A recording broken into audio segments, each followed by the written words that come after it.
Bonjour à tous, aujourd'hui on se retrouve avec Aurélien Dunant-Palaz. Pour ceux qui ne le connaissent pas, il a fait 2 à l'UTMB l'an dernier. Il nous fait l'honneur de nous recevoir chez lui pour notre interview Run Advisor. Salut Aurélien. Salut Thomas. Bon, comment ça va? Bah ça va bien. Aurélien, je te laisse te présenter en deux trois mots. Ouais, salut à tous, je m'appelle Aurélien Dunant-Palaz. J'habite en Haute-Savoie, juste à côté d'Annecy, là depuis un peu plus d'une année. Je suis originaire un petit village à côté d'Albertville qui s'appelle Marteau, donc en Savoie, au pied du massif des Aravis, du massif des Bauges et du Beaufortin. Donc je fais du trail depuis 2012, donc une petite dizaine d'années on va dire. L'hiver, je pratique beaucoup de ski de rando et l'été, je mixe pas mal avec du vélo. Voilà. Parfait. Donc dans la vie, les kinés, ça nous fait un beau Aussi, point commun. oui, oui. Ça nous fait un beau point commun. Effectivement, depuis 2012, alors moi, on a été contemporains sur, a priori, on avait fait la dernière fois, on avait regardé ensemble sur une course, ça aurait été les championnats de France de Gap en 2013. Ouais, c'est ça. Il commençait et, alors je terminais pas, mais j'avais déjà au moins dans mon dernier tiers de carrière. Euh, Ton territoire, tu nous l'as un petit peu décrit, donc toi c'est globalement un territoire très très montagne. Tu es issu de la montagne, tu es venu au trail par la montagne finalement, t'es pas un coureur, ou tout du moins c'est pas ton appétence pour la course à pied qui t'a fait venir au trail, c'est plutôt toi ton amour de la montagne. Ouais, c'est ça. Bon, j'ai fait du foot comme tout bon adolescent, mais après je faisais du ski alpin, donc ouais, plutôt sport de montagne. Et comme tu dis, tu le disais, je viens plutôt de la montagne. Bon, même si je suis pas en haute montagne, loin de là. Et là, maintenant j'habite plutôt sur un massif un peu plus vallonné, on va dire, sur le massif du Semnoz vers Annecy. Après, c'est vrai que j'ai vite accès à des montagnes. Voilà, entre 2000 2500 mètres de dénivelé, on va dire, c'est pas non plus de la haute montagne, mais c'est des terrains que j'affectionne plutôt que de courir sur le plat, sur une piste cyclable ou autour d'une piste d'athlée, ouais, carrément. Ouais. Bon, après on y verra, mais alors, chaque champion nous donne ses trois parcours favoris. Il nous a donné trois parcours. Bon, c'est du vallonné du Nampalaz, hein. C'est quand même c'est montagne. Vous attendez pas à courir 4 kilos. Ouais, c'est ça. Normal, normalement, vous passerez quand même pas très loin. Enfin, vous passerez quand même pas mal de temps dans la pente. Ouais. Tu nous les décriras tout à l'heure. Mais effectivement, donc du coup, toi, d'ailleurs, ton entraîneur est un entraîneur de ski d'Alpi. Mm. Ouais, bah en Ton fait, compagnon. mon entraîneur c'est Jean-Louis Ball. Alors lui, il vient, par contre, pour le coup, il vient de l'athlé. Il était Ouais. entraîneur d'athlétisme à la base du club de Faverges. Et il s'est mis à entraîner des skieurs après. Et il s'est mis tout doucement à entraîner des skieurs. Et puis bah, c'était un sport qui est moins connu, le ski de rando. Mais après, ouais, maintenant il entraîne des coureurs. Enfin, on n'est plus beaucoup du tout pour le coup. Et c'est ça on est tous à faire du ski de rando l'hiver et du trail l'été ou du vélo notamment. On est très typé sport Ouais. montagneux, ouais. Tes parcours, tu pourrais nous en dire deux, trois mots. Donc, tu nous as laissé trois parcours favoris. Mhm. Favoris ou tout du moins assez représentatifs de ton territoire du moment et de là où tu passes du temps finalement en Ouais. basket au pied. Ouais, et ben donc le premier c'est vraiment mon parcours fétiche et c'est celui que j'ai découvert la première année quand je me suis mis à aller en montagne à courir, c'est sur le massif de la Dent de Cons, c'est vraiment juste derrière la maison de mes parents, sur ma commune natale à Marteau. Donc voilà, c'est une balade qui fait 800 mètres de dénivelé, en distance, je me souviens plus combien ça fait, mais comme tu disais, c'est vraiment montagneux pour le coup, parce que tu montes 800 mètres et tu redescends de 800 mètres en faisant une boucle. Donc ça, c'est pour le premier parcours. Le deuxième, c'est sur le massif de la Tournette dans les Aravis. Donc là, la balade est un peu plus longue, le dénivelé un peu plus important. Je crois que tu as 1100 ou 1002 de dénive. Voilà, la vue au sommet, pareil, super chouette. Tu vois tout le lac d'Annecy au loin. Derrière, tu as le Mont Blanc. Donc c'est vraiment une balade connue de tous les gens d'Annecy. Ouais, Et c'est après clair. encore, ouais. Et après La encore une. tournette, ça reste le point fétiche de ouais, de tous ceux qui sont en bas du lac, hein. C'est clair que Ouais, c'est ça ça, reste. t'as raison. Voilà. Par contre, c'est 2000 depuis le bas, le sommet on est à t'as 2000, quasi plus de 2000, ouais, plus de 2000 de dénive, Ouais, ouais. t'as 2300 ouais, au sommet. T'as Ouais. 2300 et quelques, ouais. Donc, alors si tu pars vraiment du lac d'Annecy, là, ça fait vraiment une longue balade parce que tu montes quasiment 2000 mètres de dénivelé. Mais voilà, la balade que je fais, souvent tout le monde s'approche en allant sous le chalet de l'autre, c'est la trace que j'ai mise, et voilà, c'est la version la plus courte, on va dire, où tu peux te garer le plus loin possible. Mais ça reste quand même une belle Ok, balade. Et, d'accord. et donc la troisième, c'est la plus accessible pour tous ceux qui sont sur le bassin annécien et connue de tout le monde, c'est l'aller-retour en fait sur le Mont Verrier. En fait, tu peux faire une petite boucle au sommet et là, pareil, bah, tu as une superbe vue sur le lac d'Annecy. T'es 700 mètres plus haut et voilà, c'est le truc que tout le monde fait en famille, en balade avec des copains et ça vaut vraiment le détour. Ouais, Ouais. Là, il y a de la neige en ce moment, donc vous ouais, êtes un alors peu. là, c'est vrai qu'on a pris de la neige pas mal et puis il y a eu cette mer de nuages là depuis 3 semaines, donc la neige a très Ah très ouais. peu fondu. Voilà, finalement, moi, chez moi, la neige a quasiment pas fondu. Donc oui, il y a de la neige, mais c'est accessible vraiment. La Tournette, non, la Tournette et la Dent de Con, c'est impossible. Mais pour la balade sur le Verrier, ouais, c'est accessible toute l'année. Même si t'as de la neige, il y a tellement de monde qui va sur cet endroit-là que c'est toujours tracé en fait. Et c'est pas dangereux. Ok. Sur ces parcours, donc, dont on a toujours un petit peu l'habitude, nous, sur un advisor, de proposer, on va dire, des points d'intérêt ou un petit endroit où tu peux avoir un casse-dalle sympa, boire un petit coup à la fin de ta sortie. Tu aurais deux, trois spots à nous proposer sur ton territoire? Ouais, eh ben, sur le premier, sur la Dent de Conze, donc c'est vraiment un petit village. Là, pour le coup, il y a même pas, sur le village même, il n'y a pas de restaurant, il n'y a même pas un bar, il n'y a rien du tout. Mais par contre, dans la balade, sur la descente, en fait, tu peux, en faisant un petit aller-retour, un petit écart je crois que tu as 500 mètres à faire, tu peux rejoindre le fort de la batterie. Et en fait, d'ici, tu as une superbe vue sur la vallée et tu peux boire un coup. L'association est très active. Tu as une association pour ce fort. Ils ont tout rénové le fort. Ils te font visiter le fort gratuitement. Et tu peux boire un coup en terrasse avec une superbe vue sur le Mont Blanc et sur la vallée dessous. Donc ça, c'est super chouette. Pour la balade sur la Tournette, sur la balade sur la Tournette, tu as la même option sur la descente. En fait, quand tu rejoins le col de l'Aulpe, c'est juste un peu au-dessus du parking. Bah là, tu as un chalet qui fait restauration pour le coup. Et là, tu peux vraiment faire de la restauration bien savoyarde avec des plats au fromage, patates, boire un coup. Et Ok. c'est super agréable. En plein été, tu as vraiment beaucoup de monde. Et voilà. Et du coup, pour la troisième, pour le Mont Verrier, ben, le truc classique à faire, super sympa, c'est quand tu arrives en bas, et ben, tout simplement, si tu es en été, d'aller faire un saut dans le lac. Et tu as un petit ponton qui est le long de la piste cyclable. Du coup, ça te permet de marcher, de te balader, pas sur la voie où tu as tous les vélos. Et voilà, du coup, te baigner tout simplement. Et puis, si c'est en hiver ou quand il fait froid, bah, tu peux t'asseoir sur le ponton et mettre les jambes dans l'eau fraîche pour détendre un peu les cuisses après la balade. Ouais. Alors on y reviendra, mais bon, je suis assez, comment dire, assez affûté sur tout ce qui est science autour de la récupération de Ouais. l'entraînement et tout ça. Et Hum. c'est assez intéressant sur le. C'est pas parce qu'on a l'impression que c'est bien, en fait. Oui, oui, oui, non, mais c'est vrai, c'est vrai. Oui, oui, c'est vrai, je suis d'accord. La récupération avec rester dans l'eau froide, ça fait du bien, mais finalement, peut-être que ça serait assez finalement plus contre-productif Ouais, ouais. qu'avantageux. Euh, Merci pour toutes ces petites infos, en gros, pour agrémenter les sorties. Si tu avais des courses favorites dans le secteur, tu aurais quoi comme course à nous proposer? Alors, j'ai déjà parlé de la grosse course que tout le monde connaît, la Maxi Race qui est ici, parce que je pense qu'elle est connue de quasiment tout le monde en France. C'est un gros événement. J'en parle parce que j'habite à 2,5 km du parcours, là, pour le coup. Et c'est vrai que c'est une course quand même super sympa, dans le sens où tu fais le tour du lac. Ça a un sens, un peu comme du l'UTMB, tu fais le tour du Mont Blanc. Là, tu fais le tour du lac d'Annecy par les montagnes. Et puis, tu as vraiment beaucoup de points de vue qui sont sympas. Après, si je prends plutôt une course coup de cœur, ça serait l'Ultra Trail du Beaufortin, plutôt là d'où je suis originaire. Donc c'est une course qui est vraiment très montagneuse pour le coup. C'est une organisation qui a fait le choix de, de faire qu'une course. Donc tu n'as que la version ultra de 100 bornes. Tu n'as pas 5-6 courses annexes de cette course-là. Et c'est en petit comité quand même, t'as pas 2000 personnes. Et ouais, les points de vue sur la course sont super. Tu passes à la Pyramenta, le lac d'Amour et tout, c'est vraiment très très sauvage et super super chouette. Je Et crois qu'en plus, tu as une petite anecdote, bon, on les garde pour la fin, sur ouais, le.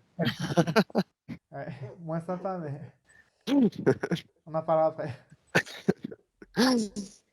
Et donc ouais, du coup, Maxi Race, Tour du Beaufortin et un truc plus. Oui, c'est sur le kilomètre vertical d'Annecy. Ouais, Kilomètre vertical d'Annecy, donc là c'est une course qui a eu lieu début du mois, le début du mois de décembre. ouais. Voilà, c'est un kilomètre vertical qui est bon, c'est dans le milieu du kilomètre vertical, c'est pas le plus raide qui existe, mais J'irai pas péter le chrono, hein, là. non, pas celui-ci. Mais par contre, il est super sympa dans le sens où tu arrives au sommet, au Semnose, et puis c'est début décembre, donc souvent, ben, du coup, tu peux courir dans la neige. Là, cette année, ils l'ont fait, ils sont arrivés dans la neige au sommet, et puis ouais, ouais, tu profites de la vue. Il n'y a plus beaucoup de courses à cette période de l'année, je crois, par la Saint-Élion. Voilà, c'est vraiment une course qui est très locale. Bon, ouais, clair. Bon, toi, effectivement, bon, toi, tes courses, là, normalement, alors on va y revenir, mais là, effectivement, tu es blessé actuellement, donc tu t'es fait une fracture, je crois, une fracture du bassin sur une chute en vélo, Ouais, c'est ça.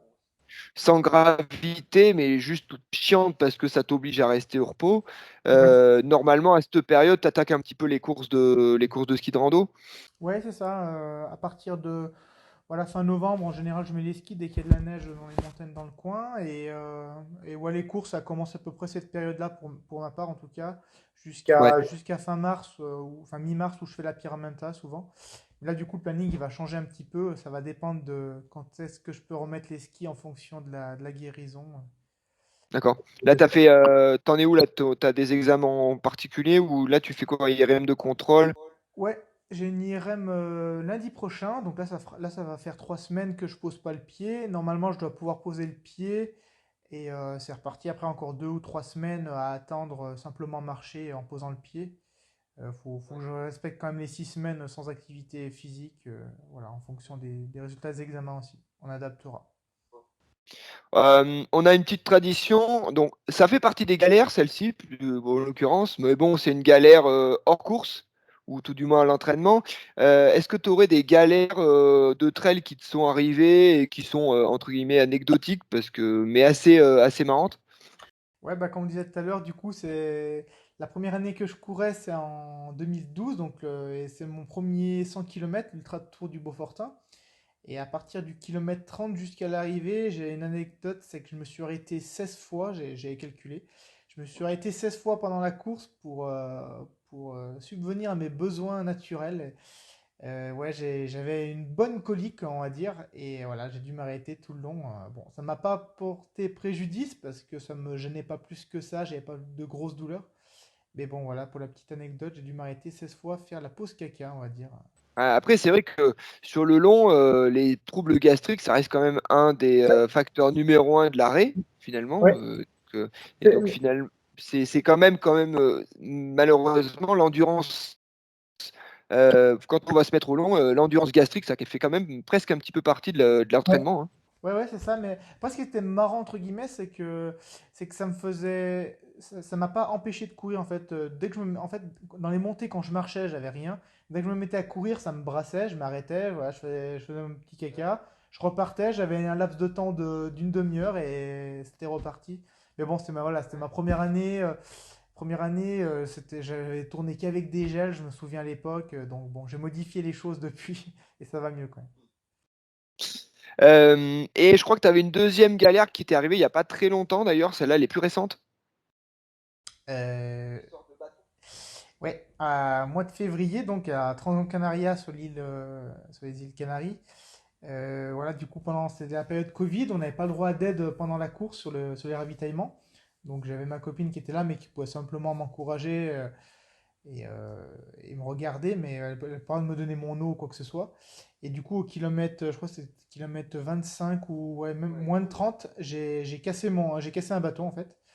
Et du coup, j'ai fini la course tout le long avec un bâton, d'où certaines photos un peu en mode berger. Mais voilà, j'ai fait avec. J'ai gagné la course, donc ça s'est bien passé. Mais c'est un peu particulier d'alterner le bâton un peu à gauche, pas à droite. Voilà. Je sais pas, c'était cette année-là. Non, parce que c'est vrai que pour ceux qui te suivent sur les réseaux, je crois c'est cette année-là où tu as une belle vidéo avec des crampes. Non, non, non, alors c'est pas la même course, ça. Ça, c'est ouais, c'est une autre ça, c'est une course qui était au mois de mai cette année aussi. C'était l'Ultra Trail de Barcelone. Et ouais, ouais, celle-ci, elle est pas mal. Là, c'est une autre anecdote encore. J'ai eu des crampes dans plusieurs courses, ça arrive des fois, mais là j'ai connu un truc un peu, je pense, au style François Daen au Cap-Vert. J'ai fini le dernier kilomètre, impossible de courir dans les rues de la ville. Enfin, ça crampait de partout, mais un truc de malade, quoi. Et je vois du long. Et Ouais. je vois du Hem, pour tes moments, galères, voilà, bon, on va pas, voilà, et parce qu'il y a pas que des moments galères entre elles, tu aurais Non. des moments, ouais, on va retenir que les meilleurs. Bon, je pense qu'un des meilleurs, ça reste l'an dernier, mais tu en aurais, je pense que c'est ça qui te marque finalement, pour l'instant ta carrière. Tu en aurais celui-là, il compte ou tu en as d'autres? Ouais, non, non, mon arrivée à l'UTMB, ça c'est sûr que ça reste. Bah, pour l'instant, c'est mon meilleur résultat, celui qui marque le plus, c'est clair. Donc, ouais, les émotions pendant les 2 derniers kilomètres, c'était génial. Puis partager avec les proches qui étaient là à l'arrivée. Donc, ouais, là, ça reste le gros moment fort émotionnellement. Et un peu dans le même état d'esprit, c'était l'année d'avant, du coup, lorsque j'ai fait tenter le record du monde de dénivelé positif. C'était sur ma petite commune natale. Il y avait un peu tout le village qui était là. Les gens, mes patients que j'ai en soins étaient venus. Voilà, et un peu dans le même état d'esprit. À l'arrivée, il y avait 200-300 personnes, alors que c'était un tout petit parking au sommet de la commune. Et ouais, là, c'était pareil. C'est très, très fort. Il est modeste, hein, parce que tu as pas tenté, c'est que tu as le Oui, record j'ai réussi. du monde du voilà, tu as réussi. Il a réussi, donc je crois que tu as, voilà, record du monde, 24 heures, donc pour ceux qui bon, il habite à Marteau, c'est à peu près logique qu'ils ont des trucs un peu bizarres, mais donc ça, c'est pendant 24 heures, vous montez, vous descendez. Donc vous descendez, c'est pas comme les 6 heures du Salem, hein, là tu descends Ouais, à là, pas. Ah, et là, c'était vraiment à pied. Fallait faire le maximum de dénivelé positif et donc négatif. La consigne, c'était quand même de finir en bas à la fin. Voilà, je finissais pas en haut dans tous les cas. Et voilà, donc le record était à 17 100, je sais plus combien, 150. Et il fallait que je fasse 81 allers-retours sur une montée de 212 mètres de dénivel. Et ce qui a fait 17 mètres. Ouais. Donc ça fait bien mal aux jambes. Ouais, j'entends. Non, mais c'est sûr que c'est des beaux projets parce que c'est vrai que c'est des trucs finalement où globalement c'est toi qui as monté le truc de A à Z. T'as pas été, bah, c'est pas quelque chose d'officiel, donc tu as toujours une logistique à mettre en route, des gens à motiver autour de toi pour. Mais je crois que t'as pas trop besoin de les motiver, il me semble. Ah ouais, ouais, non, bah, j'ai la chance que mes proches, ma famille, me suivent beaucoup sur les courses et notamment là pour cet événement, c'était génial parce que c'est même eux qui avaient beaucoup géré le truc avec une association, en fait, bah, l'association du Fort de la Batterie, justement, dont je parlais tout à l'heure. C'est eux qui avaient géré le repas tout en bas. En fait, ils vendaient des. C'est pendant l'année Covid, du coup, ils avaient zéro chiffre d'affaires de recettes de l'année. Et cet événement, ils m'ont dit après que ça a rattrapé tout le retard de l'année qu'ils avaient. Il y avait tellement eu de monde.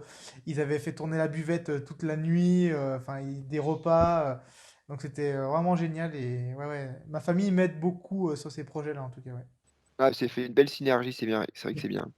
Bon, ouais, je voulais qu'on aborde, parce que finalement, toi, tu es kiné aussi, je suis kiné aussi. Alors moi, j'étais une vision où je pense que dans ma carrière, j'ai eu un petit temps d'avance parce que justement, d'avoir été kiné, peut-être que ça m'a aidé à avoir une façon de se préparer un petit peu différente. Donc moi, j'habite pas en montagne et j'avais quand même assez perçu l'intérêt de la préparation physique, ou tout Mhm. du moins de ben, le temps que ça pouvait me faire gagner en faisant de la prépa physique par rapport à le temps que je pouvais pas accorder en montagne. T'en fais un peu toi de la prépa physique? Qu'est-ce que t'entends par prépa physique, du coup, toi? Ouais, prépa physique, c'est pas gainage, machin, c'est tu vois finalement de la pliométrie, des exercices de renforcement musculaire des jambes. Bah alors du coup non, pour le coup j'en fais jamais, jamais, jamais du coup. Ouais, ouais, vraiment j'en fais pas du tout. Je fais vraiment, bah en fait, alors, comme tu disais, je pense que ça va être beaucoup très utile pour quelqu'un comme toi peut-être, ou quelqu'un qui habite à Paris, quelqu'un qui habite à Bordeaux et qui a envie de faire, bah, je sais pas, l'UTMB, des choses comme ça. Nous pour le coup, enfin pour ma part en tout cas, moi j'habite en montagne et l'hiver j'utilise beaucoup, beaucoup le ski comme je te le disais.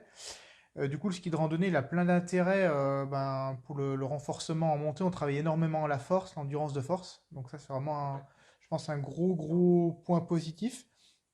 Mine de rien, en descente, c'est des trucs qu'on pense pas beaucoup, mais on est avec nos petits skis, nous, avec des allumettes, hein. Alors, c'est sûr qu'il faut savoir skier avec, mais dans les descentes, on est à fond et le travail de gainage, renforcement, il se fait un petit peu naturellement et tu vois, par exemple, j'ai jamais eu de douleur au dos, jamais eu de blessure de ce type-là. Voilà. Bon, je suis jeune peut-être, mais en tout cas, c'est le constat qu'on fait, bah, comme un peu François Daen, Xavier Thévenard avec le ski de fond. C'est Ouais. des sports qui nous aident bien pour la suite de la saison. Et puis, ça permet Et de mettre le corps un peu en pause pour le niveau oui, articulaire, voilà, sur plusieurs mois, mine de ouais, rien. bien sûr. Mm. Et justement, par rapport à ça, tu sais que maintenant, on est un petit peu on revient un petit peu sur cette espèce de coupure, un petit peu de fin de saison, où en mode pendant 3 semaines, on va couper parce que du coup, bah, alors effectivement, on régénère moi, de point de vue psycho, un petit peu au niveau hormonal, au niveau physique, on recicatrise un petit peu des petites lésions naissantes. Ouais. Euh, mais tu sais que il y a quand même une petite tendance qui voudrait que finalement, plus on maintient un stress mécanique constant, moins on Mm. déconditionne ces structures. Toi, Mm. t'as pas de risque de blessure, enfin de risque de blessure, pas forcément ça, mais t'as jamais été blessé finalement de couper complètement l'hiver de course à pied et de rattaquer la course à pied. Tu la réintègres comment la course à pied une fois que tu arrêtes le ski? Voilà, en fait, ben, avant je coupais plus que maintenant parce que depuis que j'ai déménagé sur Annecy, quand même, je peux pas faire du ski forcément tous les jours. Quand je vais faire du ski, c'est quand je fais quand même une demi-heure de route, tu vois. Donc c'est vrai que si j'ai 1 heure de temps, je vais quand même faire un footing. Je coupe pas totalement. François coupe beaucoup plus, je crois, hein. Xavier aussi, il me semble. Moi, j'ai quand même l'occasion de faire des footings toute l'année sans que ce soit dans la neige. Voilà, l'hiver, je fais quand même minimum une sortie à pied, voire deux. Et c'est intéressant ce que tu me disais parce qu'en 2019, justement, j'étais sélectionné en équipe de France et fallait qu'au mois de... C'était début juin, je crois, les championnats du monde de trail. Et donc au mois d'avril, sortie de l'hiver, eh ben, on a attaqué tout de suite à bourriner un peu plus à pied. Et j'ai fait des séances à pied sur le goudron, des trucs que je fais très très rarement. Et à la sortie, j'ai eu une fracture de fatigue du sacrum. Donc est-ce qu'il y a un lien, je pense quand même, entre le changement de type de Oui, terrain et les contraintes que j'ai mis dessus. Et Je Bah, en pense fait, que je pense que c'est un lien de déconditionnement et de reconditionnement un peu trop Mm. fort qui a ouais, fait que globalement, tu as dépassé ta capacité du moment. ouais, Mais ouais, effectivement. Ouais. Mais mais alors, c'est pour ça, c'est intéressant qu'on en discute parce que il y a beaucoup de gens en fait qui prennent comme argent comptant que voilà, bah, François, Xavier, ils vont couper tout l'hiver et puis Ouais. finalement après, eh ben, c'est pas mal de tout couper pour pouvoir reprendre la course à pied derrière. Je pense que ce qu'ils oublient, c'est que ben des François ou des Xavier, ou bah, tu ouais. vois, par exemple, toi, peut-être quoi, toi, c'était peut-être aussi un petit début. Maintenant, tu es peut-être plus costaud et peut-être Oui, plus oui, à je suis même de d'accord. pouvoir Ouais, je suis encaisser d'accord. Mm, un disparate de charges mm, de contraintes mécaniques qui peuvent être vraiment différents. Mais là, voilà, je pense que le meilleur conseil, peut-être à la vue de ce que tu lui décris, Mm. peut être intéressant de se dire, bah, ok, autant de temps que j'ai arrêté de courir, peut-être que autant de temps il va falloir un petit peu pour reconditionner ma structure, pour pouvoir mm. encaisser de la contrainte à une dose de course à pied qui permet de m'entraîner, quoi. Ouais, ouais, c'est ça. Je pense que tout le monde ne s'appelle pas François ou Xavier Thévenard, donc je pense que la recette qui marche pour eux, bon, elle marche depuis un certain temps. Ils n'ont pas eu de grosses blessures, à ce que je sache. Je pense pas que ça marche pour tout le monde. Et comme tu le dis, je pense que eux, ils ont quand même un passé, voilà, qui est déjà assez, voilà, ils courent déjà depuis quelques années.